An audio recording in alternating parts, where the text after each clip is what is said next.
မင်္ဂလာပါကလေးတို့ရေဒီနေ့ပြောပြမယ့်ပုံပြင်လေးကတော့အပြင်းကြီးရဲ့နံကောင်လေးဖြစ်ပါတယ်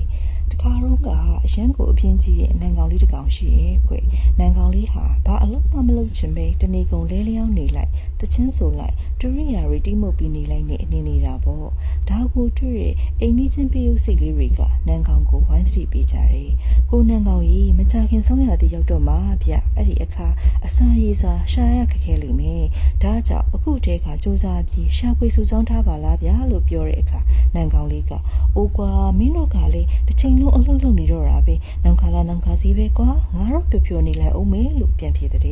ဒီလိုနဲ့အလွန်တရာမှအေးချမ်းတဲ့စောင်းရသည်ကိုရောက်ရှိလာတော့တာပေါ့အဲ့ဒီအခါအချိန်ရှိခိုင်လုံးလားဆိုင်ပြီးစူးစမ်းရှာဖွေစုဆောင်းခဲ့တဲ့ပျော်စိတ်လေးတွေကအစာရေးစာအတွက်မပူပင်မကြောက်ကြပဲနေနိုင်ကြတာပေါ့ပျော်စိတ်လေးတွေနဲ့ဆန့်ကျင်ဘက်ပဲနံကောင်လေးကတော့ဒုက္ခအကြီးကျယ်ရောက်တော့တာပေါ့အစာရှာရမလို့တဲ့အပြင်ချမ်းအေးလို့နဲ့ရာသီဥတုကြောင့်ခိုက်တုံပြီးဆော်လောင်မှုသိနေရတယ်နံကောင်လေးကငါတော့ပျော်စိတ်လေးတွေရဲ့စကားကိုနားမထောင်မေပေါ့နေပေါ့စားတဲ့အကျိုးတွေကိုလက်တွေ့ကြုံနေရပြီလို့မိတမ်းနေတော့တယ်ဒါကြောင့်ကလေးတို့တွေလေပျော်စိတ်တွေလိုမျိုးမိုးရွာတော့ရေခမ်းဆိုသလိုဝရိယရှိကြရမယ်